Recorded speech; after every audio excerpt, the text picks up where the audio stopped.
Hi everyone.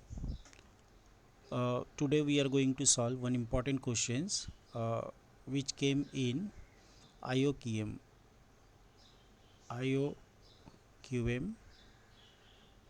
2025 and problem number 30. This is one of the most difficult questions in IOQM. So now the read the questions and corresponding diagram is also given here. एक big circle है जिसका नाम S है और दो smaller circle है S1 and S2 और ये आपस में जो है टच कर रहे हैं इंटरसेक्ट कर रहे हैं at the point A and B, ठीक है ना। और ये जो सर्कल S1 है इसका रेडियस को मैं R1 ले लेता हूँ और सर्कल S2 जो है इसका रेडियस को मैं R2 ले लेता हूँ, ठीक है। और एंगल ओ ए बी ये 90 डिग्री गिवन है ओ ए बी इज़ 90 डिग्री, ठीक है ना। तो अब जो है यहाँ पर आपको कैलकुलेट करना है कि what is the value of R1 plus R2, दोनों रेडियस का सम क्या हो जाएगा। और ये जो बिगर सर्कल है इसका रेडियस को मैं कैपिटल R ले लेता हूँ, where it is given that capital R is 10 unit. Clear, capital R is 10 unit it is given. Now सबसे पहले अगर आप ध्यान से देखेंगे कि आपके पास दो सर्कल है वो आपस में ए और बी में इंटरसेक्ट कर रहे हैं। तो अगर मैं अलग से ये डायग्राम ले लूँ, ए और बी में इंटरसेक्ट कर रहा है दो सर्कल, ये इसका सेंटर है और ये वाला इसका सेंटर है, ये C1 ये C2 और ये आपस में इंटरसेक्ट हुआ है ए और बी में। इसको मैं ज्वाइन करता हूँ तो एक रेडियस मुझे मिलेगा R1, इसको ज्वाइन करने पे जो रेडियस आएगा R2। यहाँ पर अगर इसको ज्वाइन करते हैं तो रेडियस R1 और इसको अगर ज्वाइन कर देते तो रेडियस R2। तो आप देख सकते हैं ये जो फिगर बन रहा है ये वाला C1A C2B, तो ये जो है एक काइट है ना। और काइट का जो है डायगोनल आपस में परपेंडिकुलर होता है, काइट का डायगोनल आपस में परपेंडिकुलर होता है। तो ये वाला जो एंगल है नो डाउट फिर ये आपका परपेंडिकुलर हो गया, ये भी 90 डिग्री हो गया और ये पहले से गिवन है ये 90 डिग्री। आई होप यहाँ तक सबको क्लियर है। तो ये जो लाइन है ए बी ये C1 C2 के ऊपर में परपेंडिकुलर मिला, तो दिस रिजल्ट को हम लोग यूज़ करेंगे A B is perpendicular to C1 C2, ठीक है ना।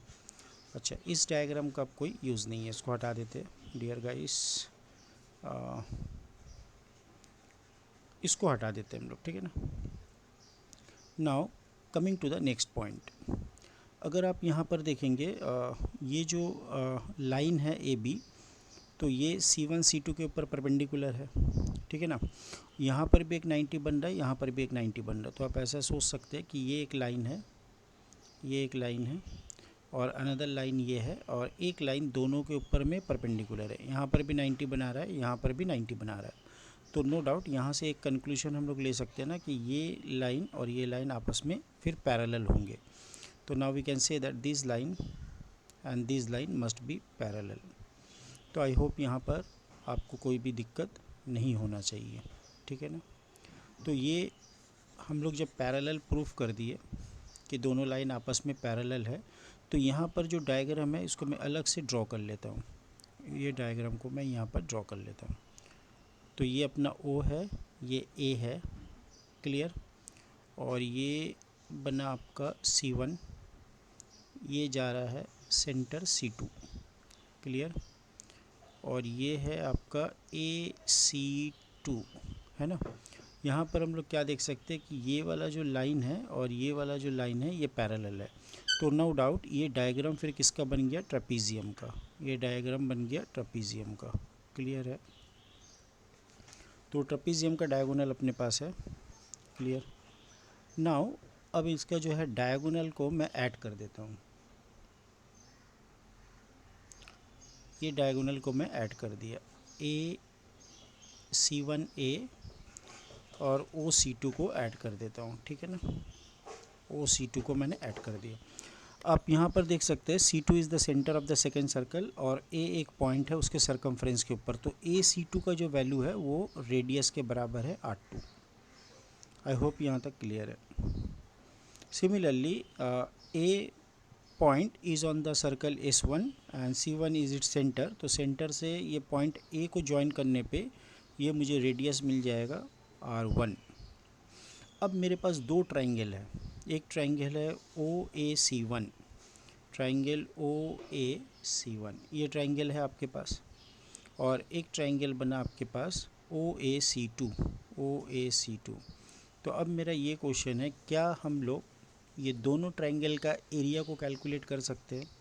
तो आंसर है यस, कैलकुलेट कर सकते हैं, और दोनों एरिया इक्वल होगा। रीज़न क्या है?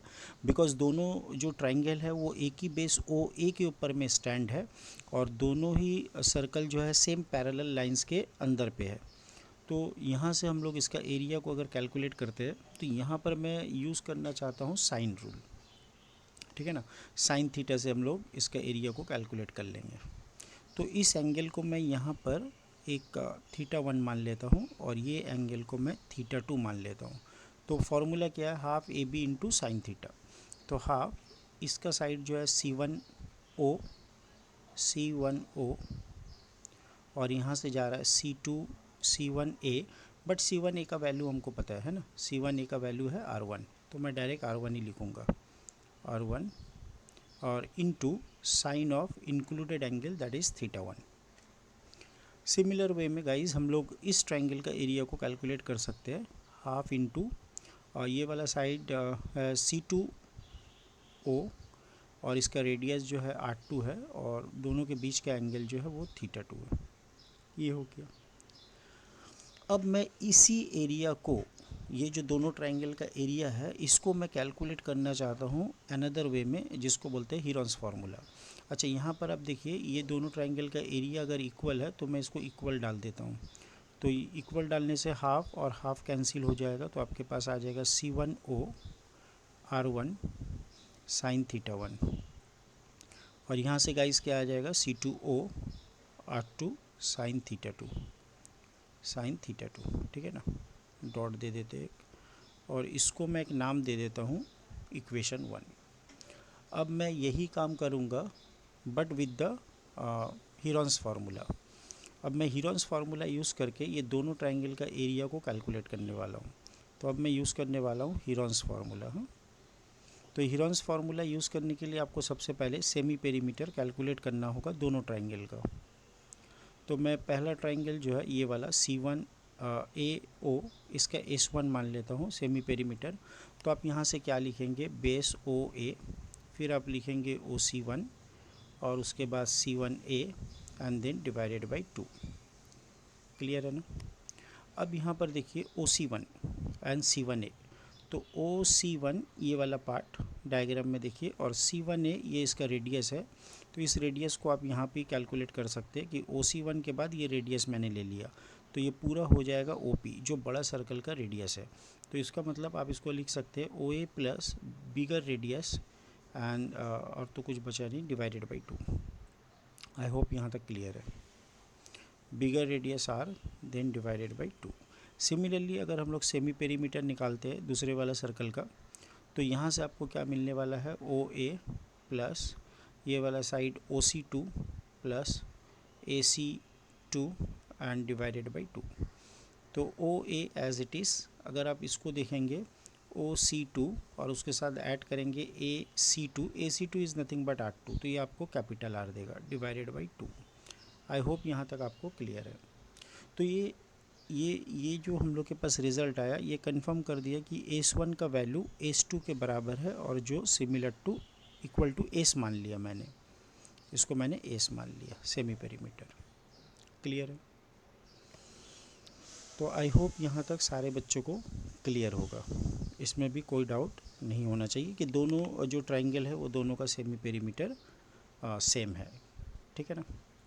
वो चलिए, अब सेमी पेरीमीटर सेम आने के बाद अपना टारगेट क्या है कि मैं ये वाला रिज़ल्ट को हटा देता हूँ कि हमको तो ये पता चल गया कि सेमी पेरीमीटर दोनों सर्कल में, दोनों ट्राइंगल में सेम है।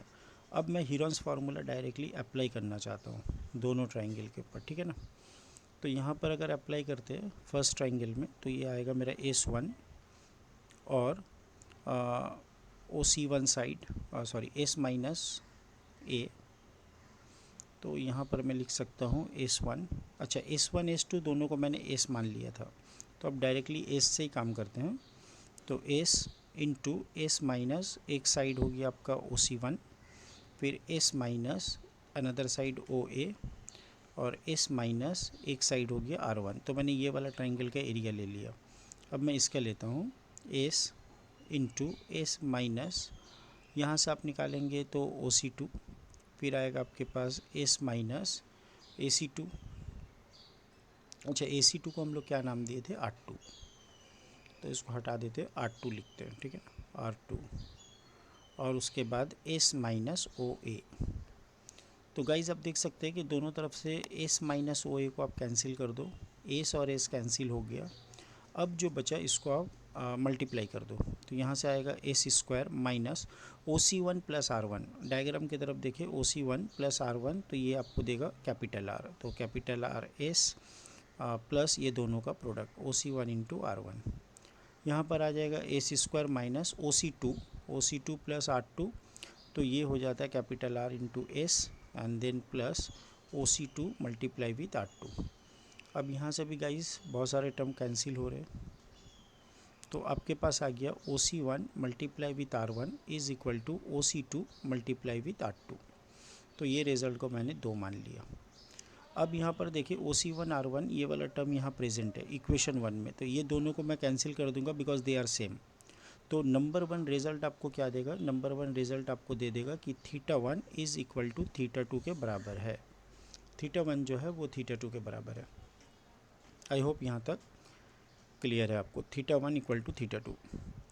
तो अगर θ1 इक्वल टू θ2 हो जाता है तो आपको पता है कि एक लाइन सेगमेंट किसी एक साइड में अगर दो एंगल को सबटेंड करता है, इक्वल एंगल को, एक लाइन सेगमेंट अपने पास O है OA, और ये वन साइड में एक ही एंगल θ1 और θ2, इसको अगर मैं थीटा बोल दूं तो ये सबटेंड कर रहा है। तो इसका मतलब क्या है कि यहाँ से एक सर्कल पास करेगा और ये चारों पॉइंट जो है वो कॉन्साइक्लिक हो जाएंगे, मतलब एक सर्कल ऐसा जाएगा जो ये चारों पॉइंट से पास करने वाला है, ठीक है ना।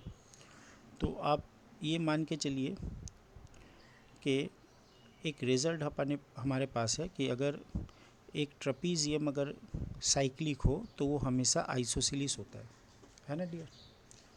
तो एक सर्कल ऐसा पास करेगा, इसका मतलब ये ट्रपीजियम जो है ये साइक्लिक ट्रपीजियम है। तो साइक्लिक ट्रपीजियम हमेशा आइसोसेलिस होता है, साइक्लिक ट्रपीजियम हमेशा आइसोसेलिस होता है। तो ये आइसोसेलिस ट्रपीजियम है, मतलब ये इंडिकेट करेगा OC1 का लेंथ और AC2 का लेंथ बराबर है जो R के इक्वल है। क्लियर है गाइस? चलिए, हम लोग को क्या कैलकुलेट करना था, R1 प्लस R2 का वैल्यू अपने को कैलकुलेट करना है, R1 प्लस R2। तो देखिए ये जो R1 है ये OC1 है, OC1 इज़ द R1, और R2 जो है ये R2 हम लोग यहाँ से कैलकुलेट कर लेते हैं। तो R2 आप ऐसे लिखें कि एक सेकेंड, इसी को मैं यूज़ कर देता हूँ, R इज़ इक्वल टू, आप यहाँ से देखें ये जो कैपिटल R है ये है OP, ये है OP के बराबर, और OP को आप लिख सकते हैं OC1 प्लस रेडियस R1।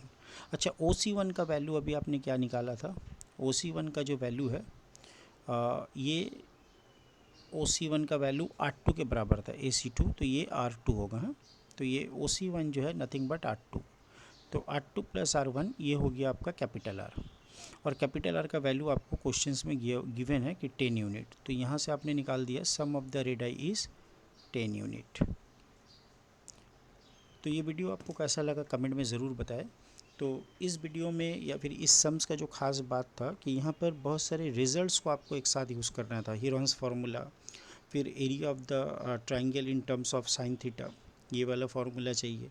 एक थ्योरम आपको ये यूज़ करना है कि अगर एक लाइन सेगमेंट एक ही साइड में दो इक्वल एंगल सबटेंड करते हैं तो वो चारों जो वर्टिसेस होते हैं वो कॉन्साइक्लिक हो जाएंगे, और उसके बाद सर्कल के अंदर अगर कोई ट्रपीजियम है तो वो ट्रपीजियम ऑलवेज जो है आइसोसेलेस होता है।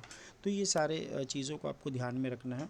अगर आप इस तरीक़ा के और भी वीडियो चाहते हैं तो मेरे चैनल को सब्सक्राइब ज़रूर कर लें, और इसमें आपको बहुत सारे वीडियो जो है IOQM के मिल जाएंगे, IIT के मिलेंगे। मिलते हैं गाइस नेक्स्ट वीडियो में बढ़िया सा सम्स लेके। Till then bye, have a nice day.